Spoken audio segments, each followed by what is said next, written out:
Welcome, everyone. It's really great to have you with us today. I'm your host, Dr. Dieter Veldsman. I'll be speaking to Professor Xavier Button, and we will discuss the future of rewards, the role of personalization, what the reward practitioner of the future needs to look like, and how you can get started to prepare.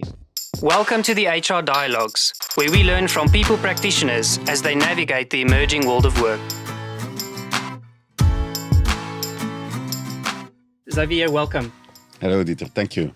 It's really great to have you with us, and I really look forward to discuss where do we see rewards going in future and what are some of the research that you are currently doing.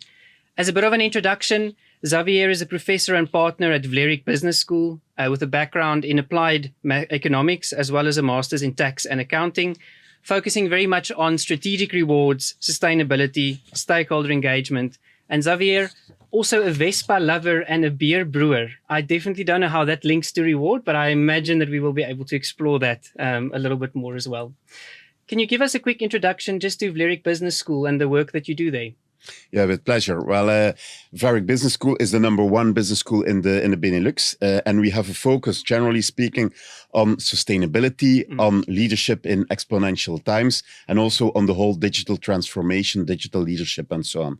Now, within the school, in 1996, together with Volvo, we established a roundtable focusing on employee benefits. Yep. And then in 2000, we broadened the scope into strategic rewards, where today, in fact, we have two, let's call it knowledge centers, supported by something like 80 companies, one on strategic rewards and one on executive remuneration. And on top of that, we also guide a lot of companies with developing their reward strategies. That's great. And I mean, I think that's such a relevant topic at the moment, Xavier, around how we see reward changing in the future and what are some of those particular trends. So I think to lead us into the conversation today, I'm really interested in a recent study that you conducted as part of the Center for Excellence for Reward Studies, particularly also focusing on what is the future of reward. I think on the one side, something that I hear a lot when speaking to HR professionals is about personalization and transparency of reward on the other side, but also then this real need to say, but the way that people work is changing and the way that people think about work and think about reward is changing as well. Can you give us a high-level overview just of why the need for the study and what were some of the key things that you wanted to explore? Yes, with pleasure. Well, in fact, the need for the study was very concrete. It was the 25 years of existence of our Center for Excellence in Strategic Reward. So for that reason, we said, okay, we group a lot of people working in the field of reward management. So let's take a look at what will be the future of their profession.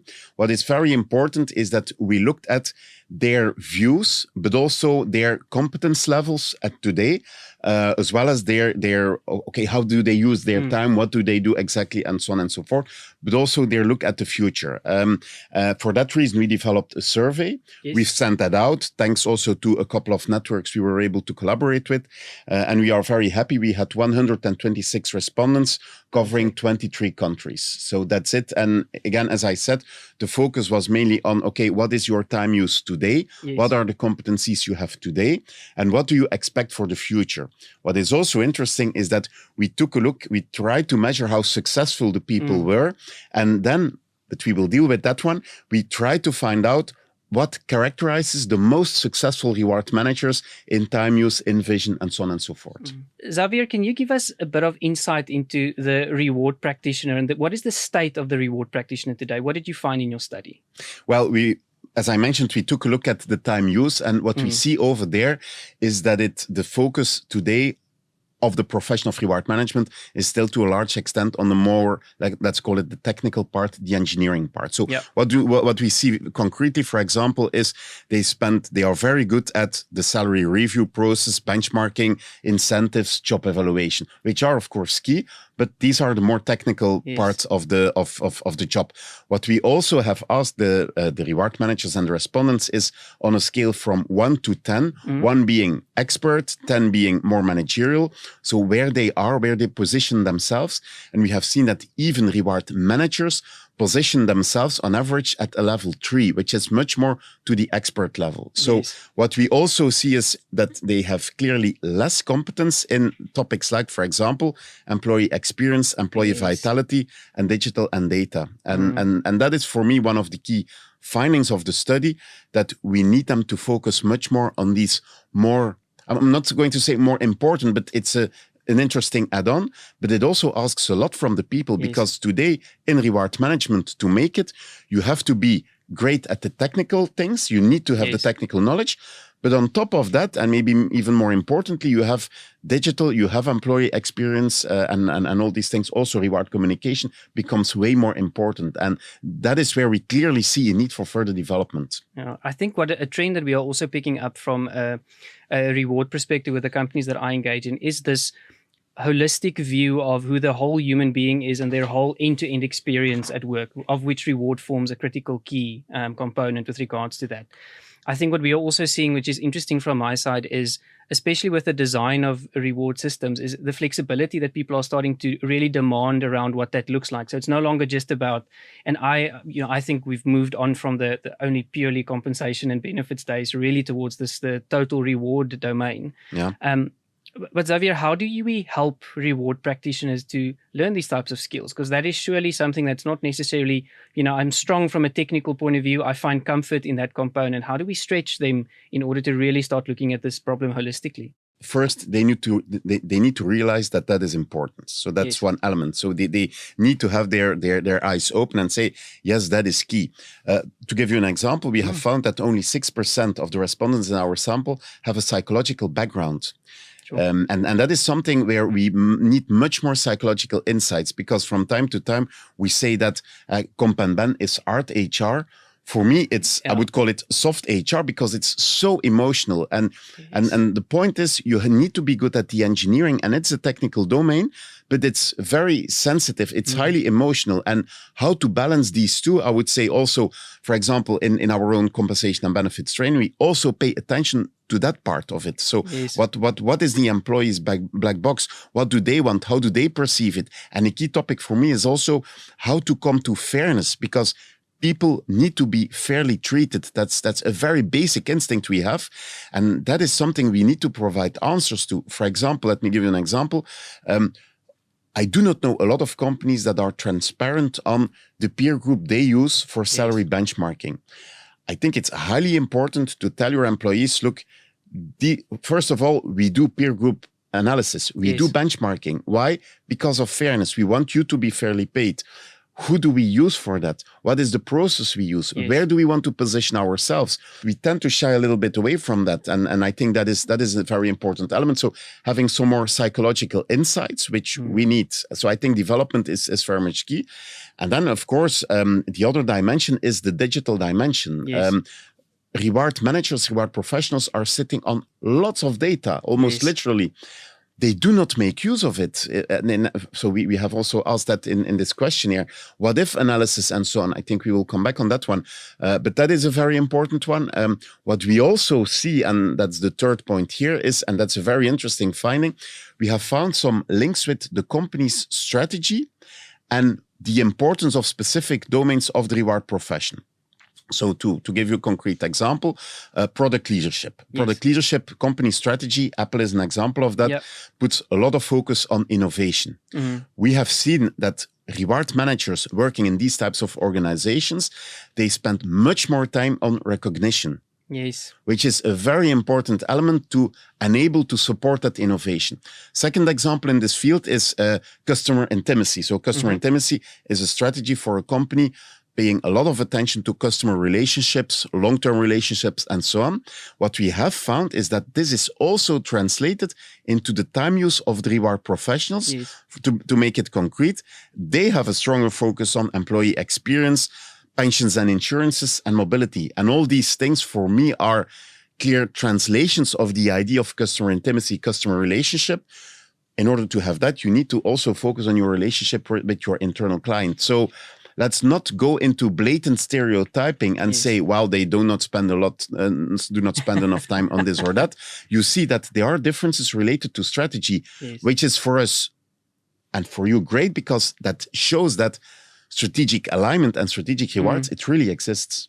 And I think that's such a positive movement around really understanding who the employee is, right? In the employee experience domain, what we're finding at the moment is the creation of just moving away from understanding the employee from a demographic and from a profession point of view, but really to say, almost applying human first design thinking principles to say if that was the human being on the other side of the table, what are their wants and needs, and how do we accommodate that? Xavier, the second thing that you also mentioned, which I find very interesting, is that reward is rooted in behavior and in human behavior. And what is it that we want to drive from a human behavior point of view? And I think the conversation at the moment around how does reward, there's always this debate, does reward lead to culture, or does culture reinforce reward? But I think it's a very good debate to have at the moment, especially with remote working, hybrid working becoming the norm for a lot of organizations, is how can I make sure that my reward systems are actually contributing towards the engagement of my employees with the type of culture that I want to create? Yeah. And I think that's a real challenge for, in my view, at least for the reward professional of the future, is you have to think about all these different elements. And it's actually for everyone in HR, it's to say, how do all these different elements contribute towards that employee experience? Well, maybe if I can, one, and that is also a very important finding and a very important suggestion is the word stakeholder engagement. Yes. So today, in the world of sustainability, we talk more and more about stakeholder capitalism. Yeah. Companies are embedded in a society, yes, and they need to take into account their stakeholders. Now, what I've found amazing, astonishing, surprising is that if we take a look only at HR, the extent, and also we have seen that in our study, the extent to which employees are actively being engaged in the design, the thinking about rewards is still today very limited. Let me give you one example. If, for example, together with the company, we develop a new reward strategy specifically for them, yes, what we really say is we need to have line managers. So we do that with a group of 10 to 15 people. You really want to have line managers in the group. The days are gone when reward strategy was developed at the desk of HR or at the desk of your comp and ben professional. No, that's co-creation. And of course, somebody needs to steer it. That's true. Somebody needs to coordinate it. But it's way more fruitful if you think together with those persons, if you even make choices together with them. And no, they are not only looking for earning the most.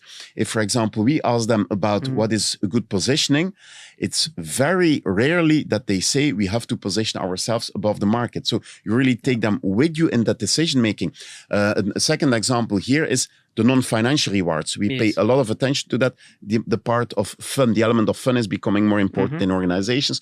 Please do not ask HR or reward professionals themselves to come with innovative ideas on that one. No, you have to do that together with your employees. Maybe some of them have a huge community involvement and so on. And that is way more motivating than having those high pay levels and so on. I agree with that. I think there's a real movement towards co-creation with regards to that. And Xavier, you also made the point that co-creation can only happen when there is transparency, but not, I think the mistake a lot of people make when we talk about transparency and reward is they just think about, what is the number? What is the salary number? Whereas in my experience, I used to have a lot of conversations with the head of reward of our organization at that point saying, you need transparency in the process. That is almost more important for people to be able to understand, how did you get to what I earn? And how does that relate to the market, and who are we comparing against? Because I think otherwise reward in a lot of organizations, in my view, is a perception, right? There's these perceptions that do float around. And if it's hidden in a room, decided by a remuneration committee that nobody ever hears from besides during the salary run or the salary period, I think that sets you up for failure as an organization with regards to that. So I like the idea of stakeholder capitalism. Well, if I go back to the beginning days of our center in 1996, I remember that we invited a number of business people and asking them for, okay, what are interesting topics and so. And one of these was saying it's about communication. I can tell you, Dieter, that today, 26 years later, at the beginning of our Comp and Ben program, we asked the participants, what is the biggest challenge you have? Yes. And almost all of them were saying reward communication. To some extent, I understand it and I feel it strange. I feel that to be very strange because also in marketing, if you have a product, you need to market it. If you have a new bonus system, for example, in fact, you also need to market it. But we tend to forget that again and again. And I have the feeling that maybe the reason is that if a reward professional comes to his or her CFO and is asking for money, because it costs money, communication, is asking for money to communicate around something which might already cost 60% of your total cost, that person is going to say, why the hell should I do this? So you ask me to invest even more in that. So that's a problem. It's changing, but it should go much more rapidly.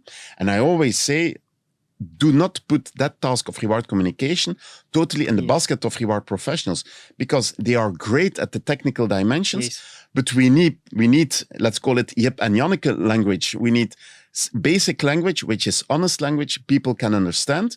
We need gamification. For example, let's organize a quiz.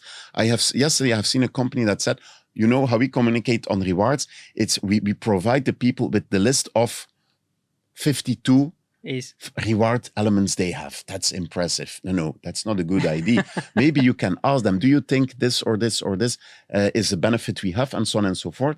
And we need to be, and that's another finding in our study, we are not creative enough in rewards. And I'm not talking about creativity from a tax perspective, giving money under the table, and so that's not the case. But being much more creative in, for example, non-financial rewards, in how to link it with what we do as a company, but also in how to sell it to our employees. I think that part for me has been missing for a very long period of time. The selling it to employees, but also the basic understanding. I've always, when in my CHRO days, I often engaged with our head of benefits, and we had this conversation around, if I had to call in all 17,000 of our people and I asked them, explain your payslip to me and what you get from the company, what percentage of those people would actually be able to understand how their reward is calculated and determined?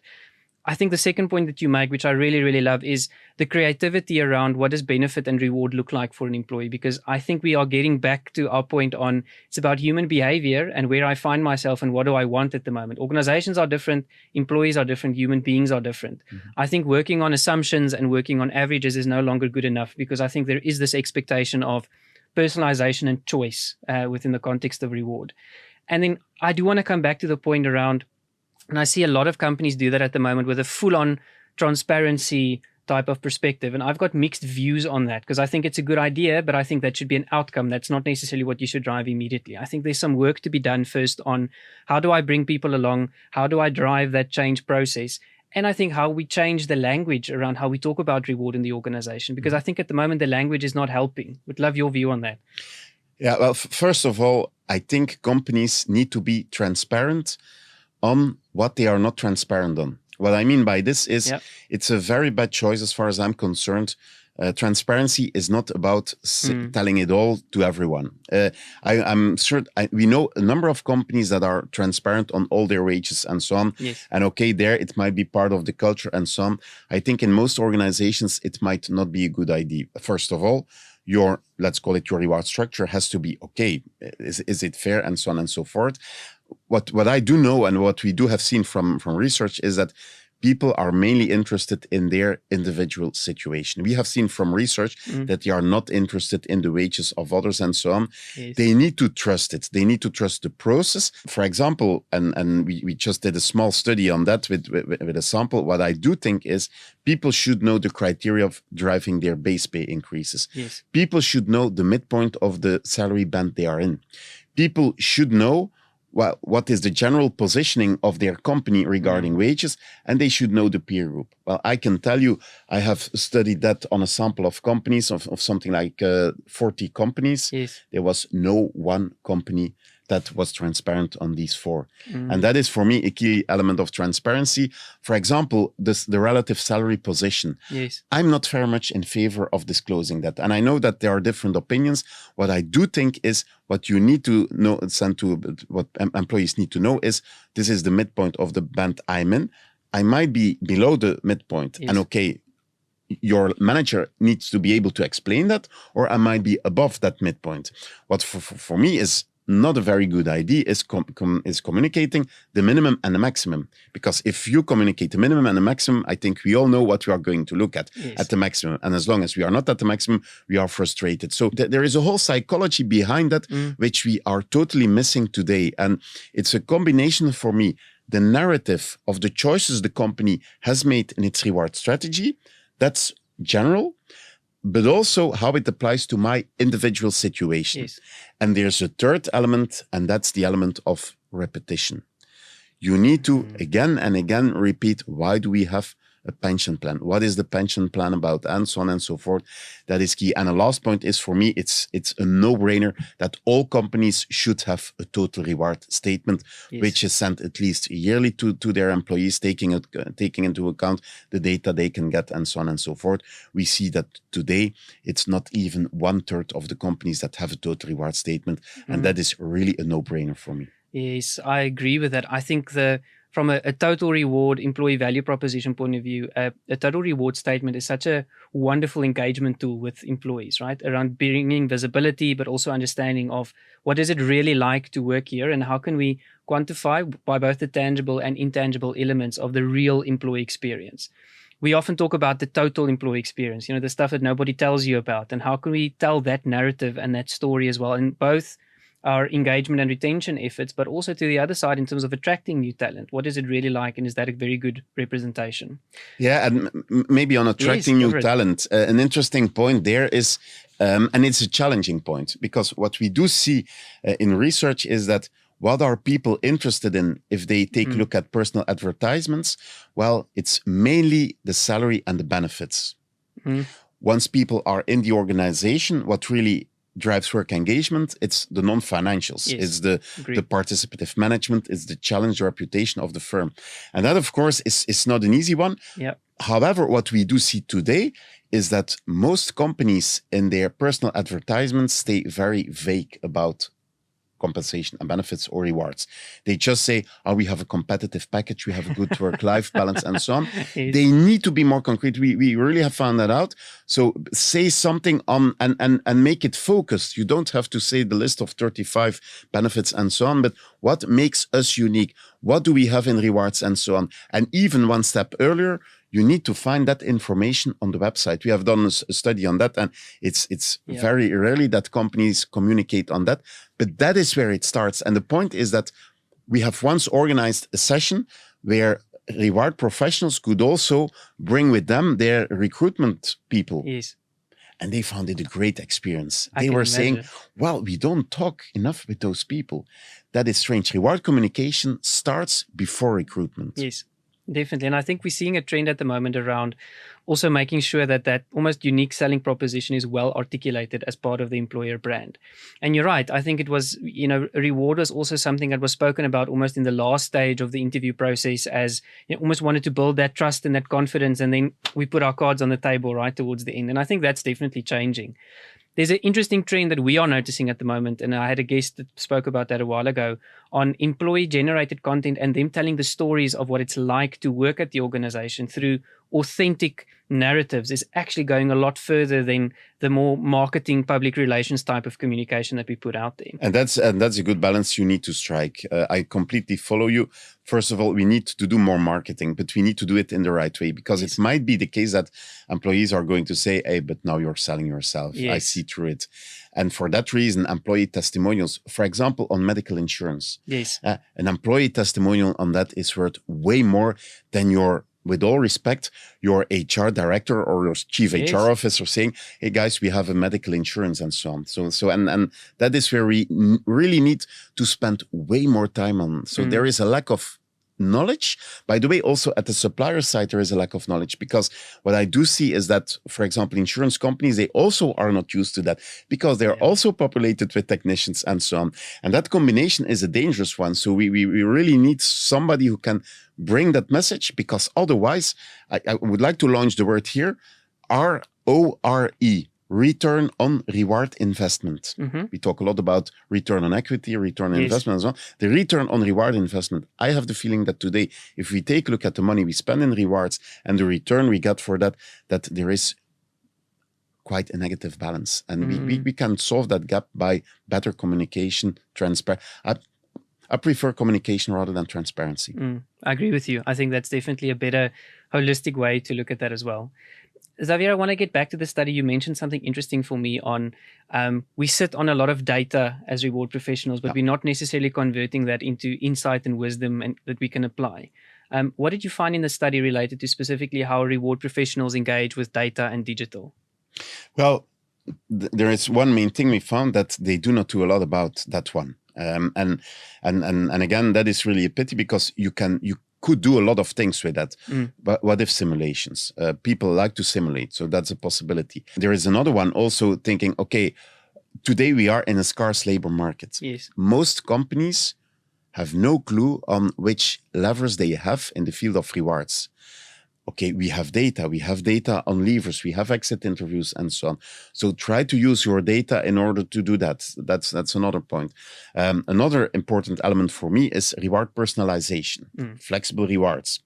I believe in the use of artificial intelligence, which is then a next step where the model or whatever could tell you, okay, Dieter, taking into account your situation and so on, this is the package I would recommend to you because we need more choice. But the problem is that choice in itself is not a solution because people do not really like choice in rewards. Why? Again, because it's quite technical and so on. And what is a good balance? So if you could have a model helping you with those choices, that is the real customization. That is something different than just having the choices. So that is something for me today at this very moment. I think the most urgent part is about, okay, knowing what if and saying, okay, what might drive people in or out your organization.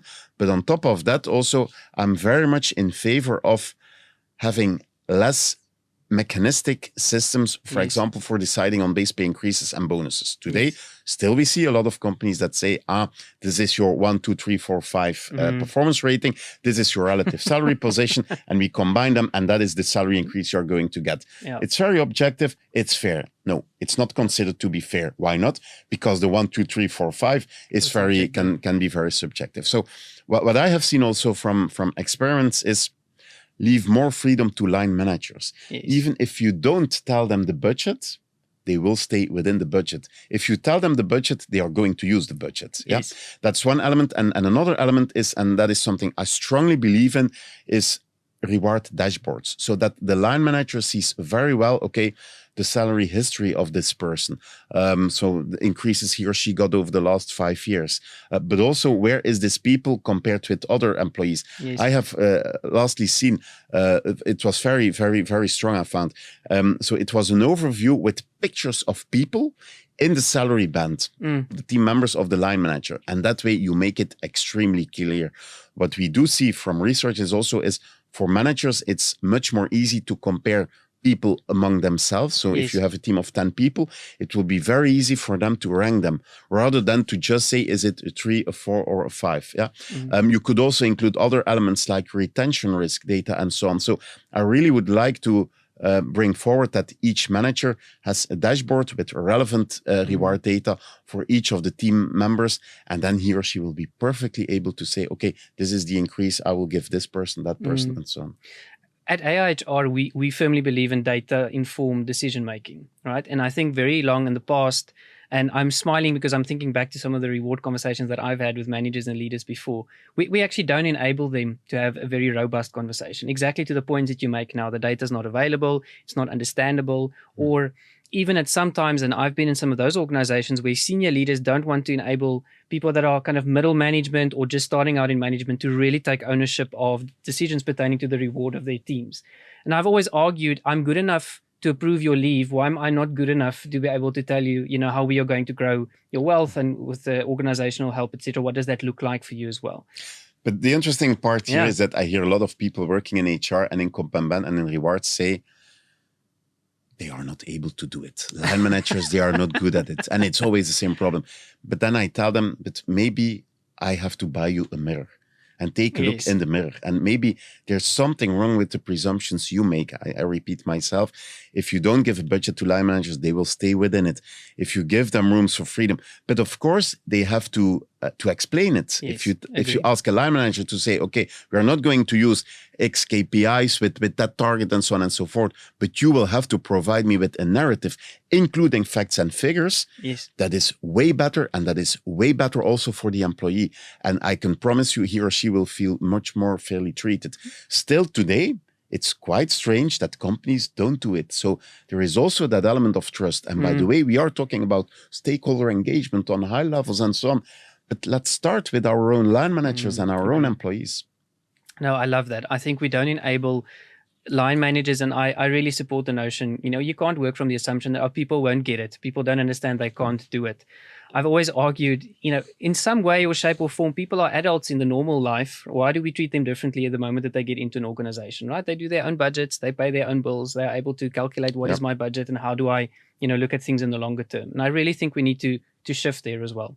Well, and maybe adding up upon that point, successful, not successful. So what we have done also, we had a couple of statements which could help us. Of course, it's some self-assessment that we did. Yes. But in the survey, we asked the reward professionals to give an answer and to rate themselves on a couple of statements. And that helped us to make a distinction between the more successful and maybe the more median or less successful reward managers. And what came out of that? What we have found is, what are the priorities of the most successful reward managers? They spend more time on reward communication, mobility, and flexible rewards.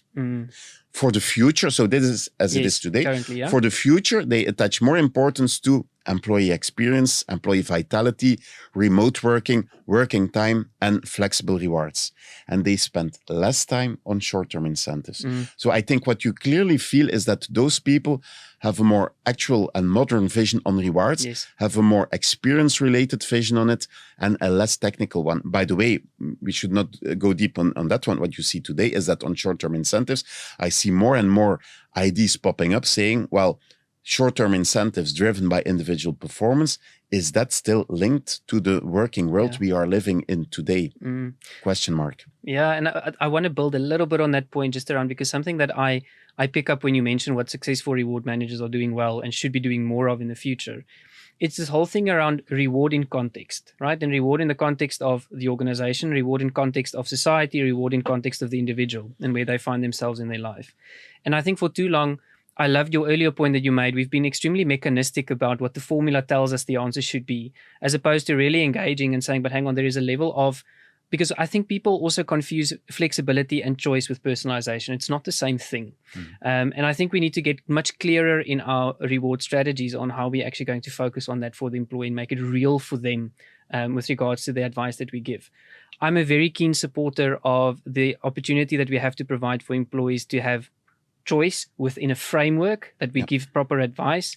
And something that I really took away from one of the points that you mentioned is, I think we make a mistake in organizations around when we talk about reward. We talk about reward typically as part of the attraction process, right towards the end. Then you get onboarded all of a sudden, and then, on day 2 or day 3, a benefits advisor sits with you and says, here's the list, what do you want? And then we actually don't look at that again until we get to salary review time. I think we have to go and think about, from an experience point of view, what is the reward experience and where are those memorable moments? There's certain things, big things happening in employees' lives, maternity, paternity leave. I think it's a great reward conversation, that in order to say, how are you preparing for the future? I think there's other components around big life events happening. What is that doing? And to your earlier point, the way that we think about reward, is it still extremely applicable in the type of working world that we see today? I've seen, for example, a company that says in this period, we are a little bit before summertime, that they are going to start to communicate on specific elements of the benefits package. For example, again, that medical insurance that shows that if you are on holiday and something would happen, hey, we care about you. That's totally different language than saying at the beginning, when you enter in my company, that's what we still do today, take a look at the 160 pages on our intranet, and there you will find all the information on rewards. No, I hear you. And I think it's so outdated also just around how employees consume information about these topics, right? I want it now. I want to look at it in a way that makes sense in the moment. It's not something that I need to go and search for, or need to, almost have to ask somebody else whether it's going to be available or not. Xavier, if we look forward, if we look towards the future, I think we've spoken about quite a few of the priorities of successful reward managers. If I'm somebody working in reward today, what would your advice be to me in terms of the skills that I need to equip myself with to remain relevant in this field? Well, first of all, be aware of the gaps that there are. So what we have seen as the 3 biggest gaps today are, and they are very challenging, in fact, business alignment. So being able to make that bridge. So not saying that reward is a discipline on itself. No, it needs to be aligned also with the business. The other element is digital and data. And the third element is creativity. Of course, now, how are you going to learn that? And yes, we are a development institution. So I would say, yes, you need to go for development. but there will also be self-development. And I also do think that repeating what we said about stakeholder engagement, that should help. I think people should, and I think that will be of great help, please be part of a network. Yes, for example, in our business school, we group 80 companies. They come together frequently. People learn from each other, and that's what you have to do. So there is, of course, also on-the-job learning, but come together. But then also, so engage with like-minded people, with other reward professionals, but also engage internally in your organization, with your employees, with your line managers. Don't be afraid of them. What we frequently do is let this be a new bonus system. We have been developing a new bonus system, and then we bring it, and then we shy away from it. We really do not want to know how it is being experienced and so on, because then we have to redo the work. That should not be the situation anymore today. What I also do think is that we talk a lot about ecosystems. Rewards in and by itself already has a long tradition of working with different suppliers, insurance companies, pension institutions, lease companies, then salary administrators and so on. We need to think about that ecosystem and make it also broader. For example, reward communication is not something you are going to learn in and by yourself all of a sudden. No, think together with managers, employees, but also look for maybe less, well, not saying normal institution, but providers who maybe even do not have an experience with employee reward communication, but that have a lot of experience with communication. So it's about your network, it's about your ecosystem, and it's also to some extent about your learning and development. And I think these are the three key elements as far as I'm concerned. Yes, I agree with you. I think there's a very nice thing that you mentioned around we need to help reward practitioners broaden their thinking around what reward really is. And you're only going to do that by engaging with like-minded people outside of your own organization. In my experience, very often, and I say this respectfully, a lot of reward individuals are very internally focused because they like the technical aspect of the job. So they don't have these conversations outside. I can remember when I was CHRO, we paid for our whole reward team to go to a conference. Nobody wanted to go. And I said, why on earth are you not going? They said, well, I'm not going to learn anything new. I know how to do this. And that's not the point. The point is around, look at what other people are doing, learn from them. They might stimulate some of your thinking. The second point you made is go and ask. Go and spend time in the business. I think that is such an underrated opportunity that we provide to some people. If you're working in a call center environment, go sit and answer phones for a day. See what that experience is like. And I promise it will stimulate some creativity to think differently about what would really make a difference in the life of that particular employee. And then I agree. I think there is some formal development that we can do.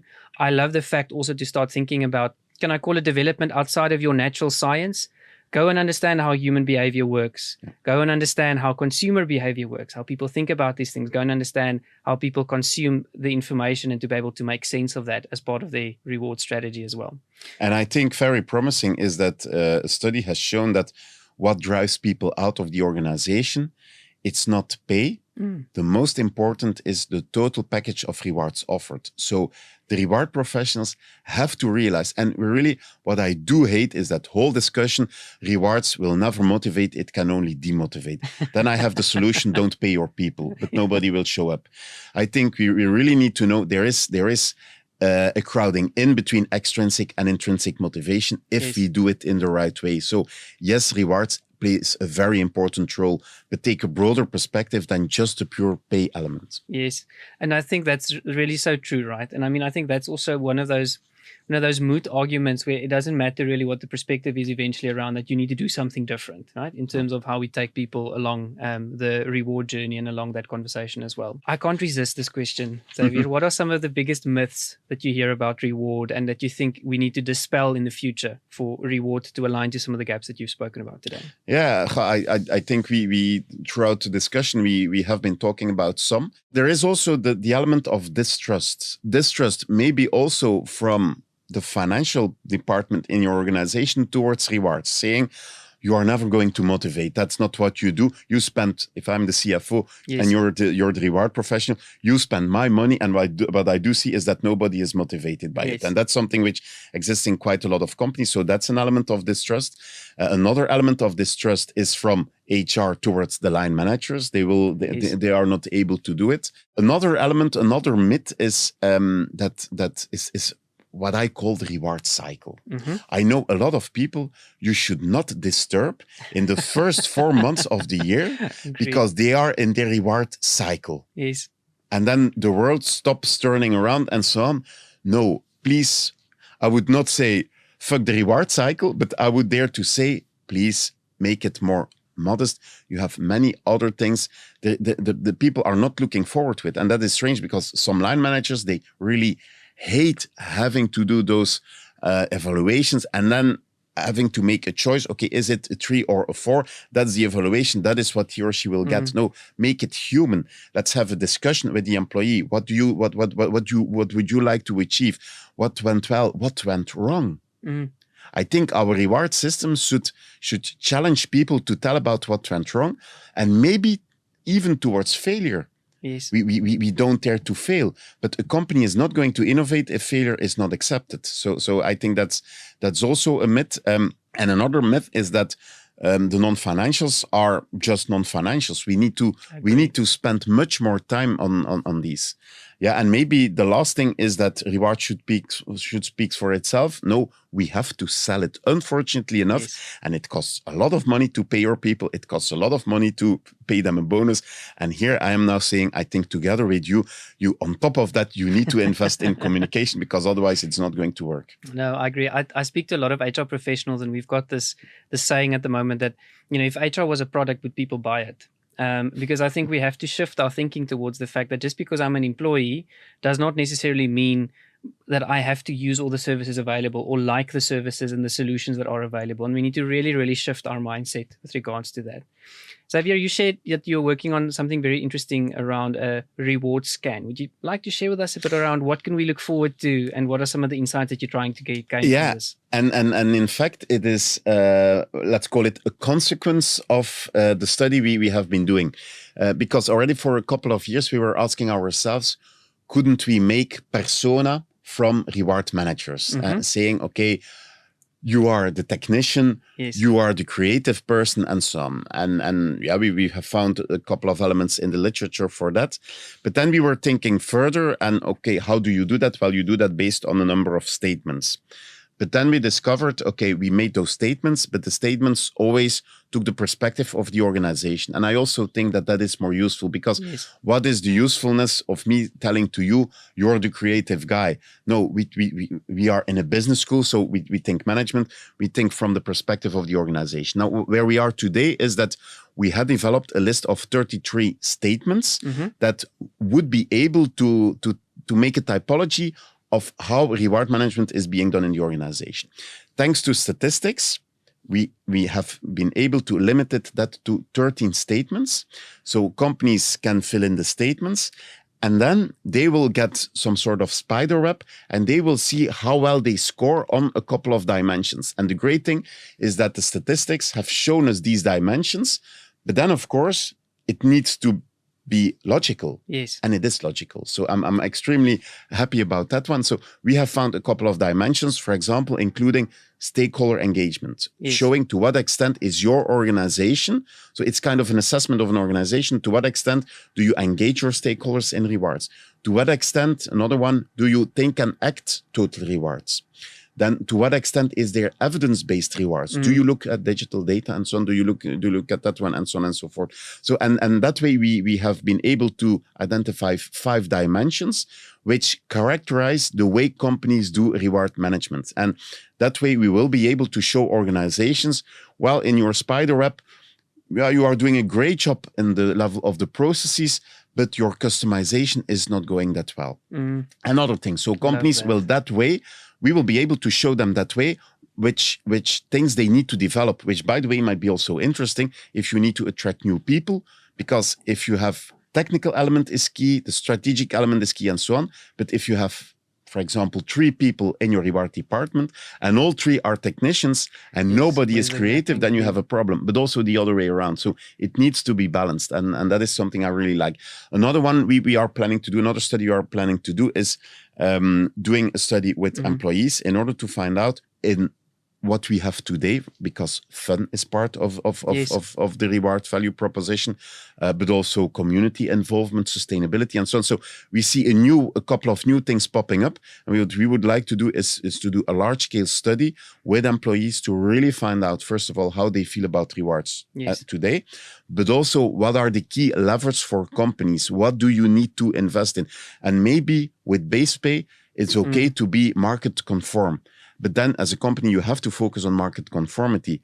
But where do you really can make the difference? And that's a key element. Yes. I think so many exciting things, Xavier, on the horizon there. I think as we start wrapping up, some key things that stood out for me from our conversation today and the studies that you're busy with and that you've done already is the first one is, I love the fact that you mentioned we need to make reward more human. Because I think that is such an important principle as a starting point to say reward happens in a particular context. And in that context, there's a real human being with real wants and needs that works in a real organization. And how do we bring that picture together? I love the fact that you spoke about that we actually have a lot of data available that we can utilize to drive evidence-based insight about what people really want and how we put that together. Another thing that stood out for me was really around the concept of personalization versus choice versus consistency and how we can drive that in terms of being more creative around our reward strategies and not necessarily being stuck in the mechanistic world of old around what reward looks like.